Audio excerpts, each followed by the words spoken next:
Alrighty, and entering the Shirley Plantation, of course you need to buy a ticket, and depending upon who you are, the tickets range from about $9.50 to $11. Very reasonable. There's a gift shop where you buy your ticket.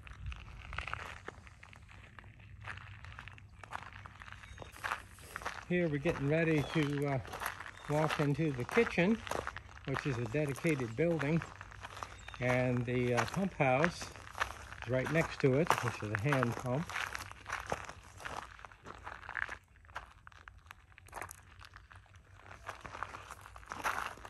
And I'm sure back in the days of the plantation, they had permanent kitchen staff that would work all day to make 3 meals.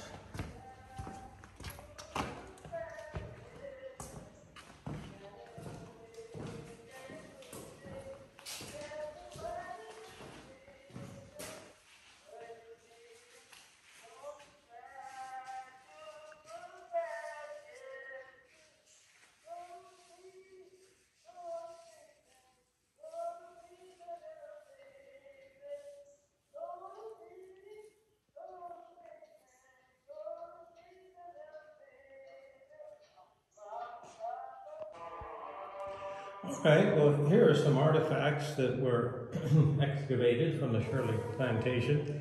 Now, as far as history is concerned, these are just going back a few hundred years.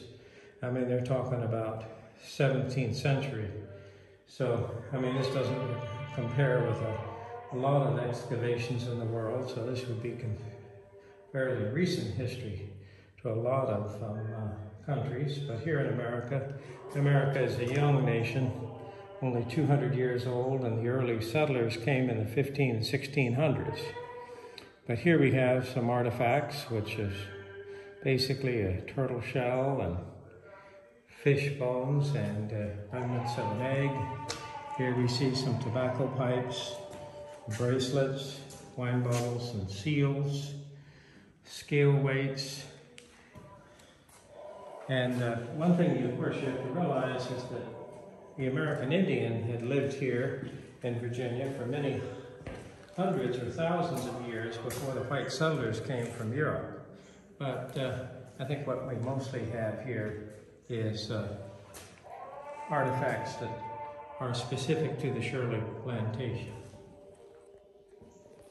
Well, here we are in the Shirley Plantation kitchen, and this is the second room of the kitchen. It's actually a whole building, which includes an upstairs.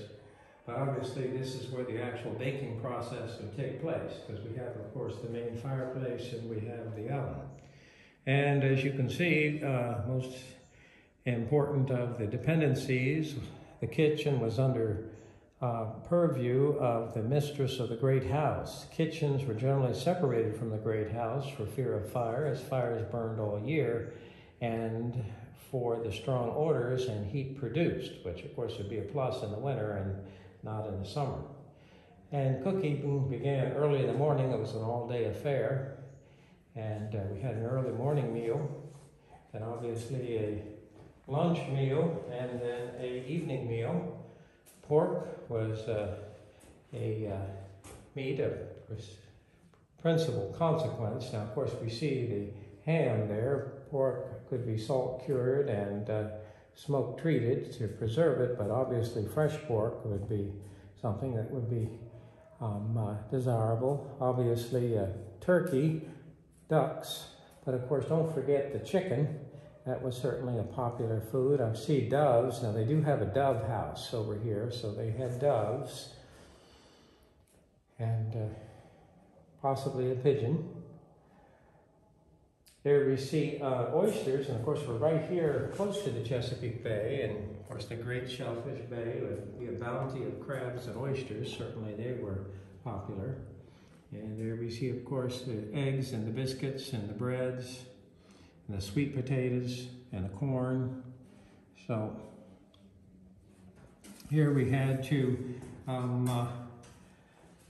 eat the food as it ripened. So obviously there was the period of time where apples, peaches, pears, apricots, strawberries, nectarines, these were all primarily on the menu in order to keep them here during the off season that have to be canned or dried.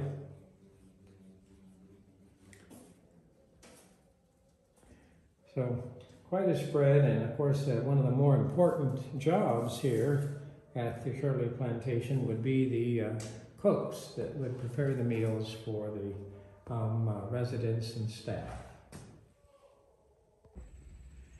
Well, here we are at the pump house, and I suspect this well is not very deep.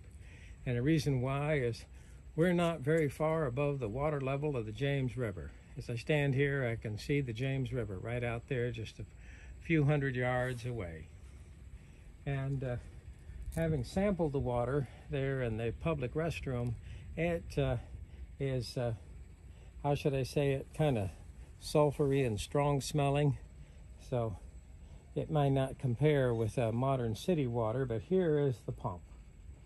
And probably back in the Shirley Plantation days, they did the outhouses, which they probably moved periodically or cleaned out. And they didn't have a septic tank, but of course the well was very important, and here it is. And there's the hand pump. Now obviously the way that works is that rod goes a considerable distance down to the actual piston within the pipe, and I obviously have a foot valve that allows me to bring water in from the bottom, and then of course as I move the piston up and down, the check valve lets the water in, but then allows it to go around the piston to go up. And then as of course I get a column of water above the piston, then of course it will expel out the pipe. And one thing about this is that piston oftentimes didn't have a real good seal, so it always drained back. So in order to get the water up here, you'd have to pump, pump, pump, pump, pump. Now remember, how far down am I? Like I say, I can see the James River, so you may not be pumping very long because that water's not very far away.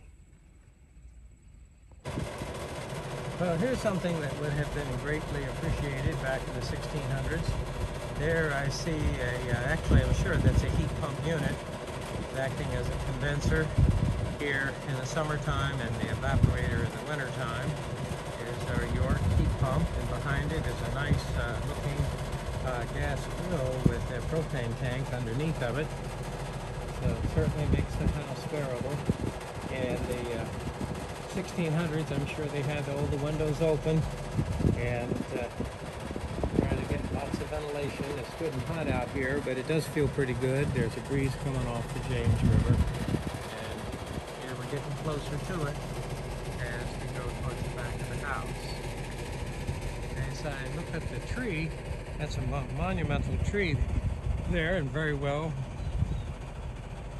could have been around 150 years ago or so.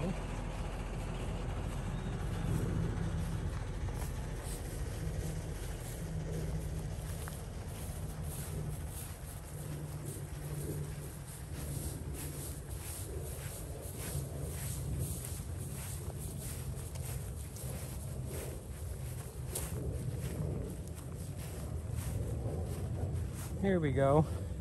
Here we see the willow oak, Shirley's willow oak, or willow oak, I should say. I won't try and pronounce the Latin name, but it supposedly has stood here on the banks of the James River for over 350 years. The oak symbolizes strength and longevity, traits possessed by the 11 generations of the Hill Carter family residing at the Shirley Plantation.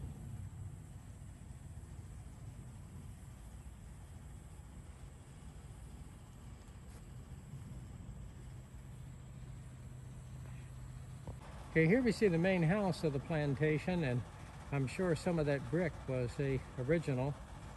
Obviously, you have to repair the mortar once in a while. As I look at the foundation of the porch and the steps, those bricks certainly look original. I do notice the nice slate roof, which should last many, many, many years, but obviously that's a replacement. Those storm windows, where they certainly help insulate from the heat and the cold, they weren't there back in the 1600s. Kind of spoils the panetta, or the patina, I should say, the patina of the house. But hey, if it's going to be inhabitable in the summer and winter, you know, to the modern tourist, then it's going to be a necessity. Okay, here we are on the James River, and obviously a lot of these plantations, that's one of the reasons for locating the main house and the plantation where it was, would have access to the James River. And if you think about it, I can take a fair-sized boat, and of course what I mean by fair-sized boat, back in the 1600s, that would have been a ocean-going sailing ship. I could possibly bring it up here and navigate the James River. I got to be kind of careful because it is influenced by the tide, and the depth really isn't that much. But here I could possibly reach the rest of the world from this point by water.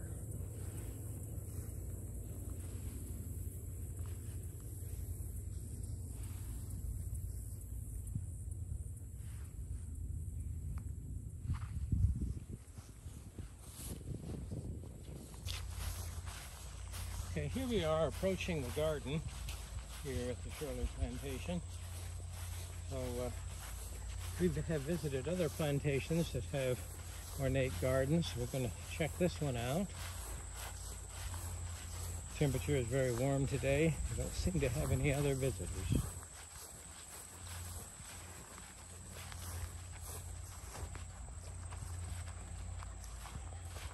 Right, well, let's take a look. Here's the garden.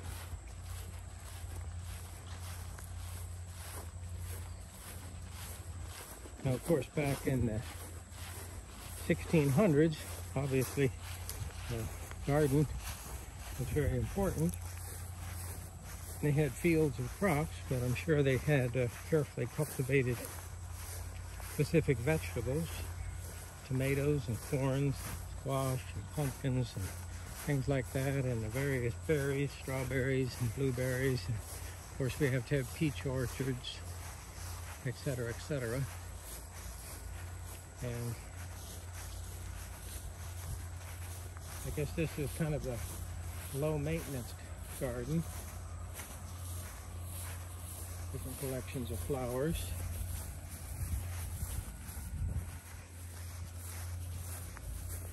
And shrubs.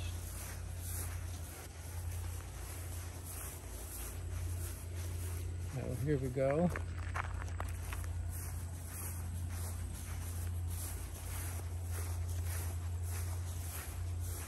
See, they're growing some vegetables here. It looks like those poor cabbages are padded. Just too hot. Too hot. Direct sunlight, not enough water. Of course, we have gotten a lot of rain here recently.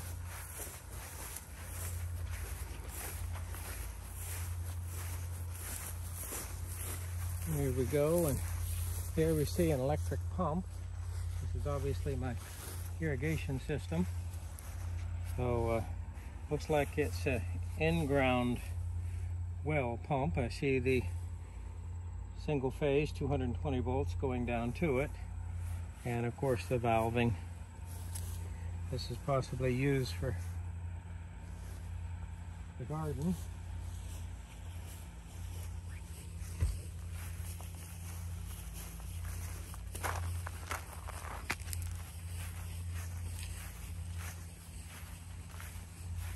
Here we see the electrical panels. Obviously they have pretty big service right there. I'm looking at the meter and the disconnects. Those look pretty heavy duty. So obviously this is being supplied power to the house and to the grounds, and there's a farming operation over here to our right. That's obviously this is their source of power. Here we have the chicken house, and I'm sure that chickens were one of the most appreciated livestock farm animals back then. Quite valuable, and had to protect them from predators and provide plenty of water and food, but they would pretty well take care of themselves and provide a good chicken house that's sheltered from the weather and protected from predators, and they would be somewhat prolific and multiply and provide eggs and meat there for the family and staff. Okay, here we are on the Shirley Plantation, and this is their ice house where they would harvest ice off the James River in the wintertime and then bury it in either sawdust or sand in the within this structure. And of course, this isn't actually the ice house portion.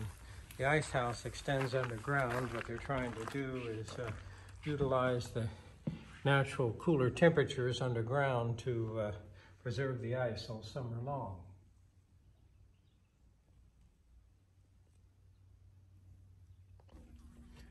Okay, here's the actual ice pit of the ice house. And here we have a nice little display showing it. And of course, they're excavating up some of the old lumber and pottery, some of the things left over back several hundred years ago. And if we take a peek down here, we'll see the ice pit. And the idea was to go ahead and load this up with ice during the winter, and then would then recover it during the summer months. The idea is the cooler ground temperatures below the surface of the ground would help preserve the ice. Of course, I guess ground temperatures are in the range of 50 degrees, but that's better than 93, which is what I believe it is today. And here we see the ice house sign, talking about every January ice was collected from freshwater ponds and transported in wagons. Of course, we're right on the edge of the James River. Field Carter's farm journals of the 1800s indicate the ice harvest was usually completed in one day and required about 20 wagon loads, each carrying 1 ton. Once collected, the chunks of ice were pounded into a solid mass and layered with straw or pine tags in the ice house. The ice did not always last until the next harvest. There were 4 years in which Hill Carter noted the ice gave out today, including twice in September, once in October, and once in November. Ice was important for short-term storage of dairy products, tender vegetables, fresh meats, and prepared foods. It was also used to chill drinks and make delicacies as ice cream. Okay, here we see the top of the ice pit and what they're calling the ice pit dome. Just beneath this panel is the top of the ice pit dome. The design of an ice pit dome dates back to the ancient Persians, Egyptians, Greeks, and Romans. This dome traps water vapor and funnels the liquid down the sides of the pit. The opening at the top of the dome provides a vent for the rising warmer air to escape. The depth from the top of the dome to the floor of the ice pit is 21 feet. Unlike most ice pits, which are constructed with earthen or wooden walls, Surrey's is made entirely of brick.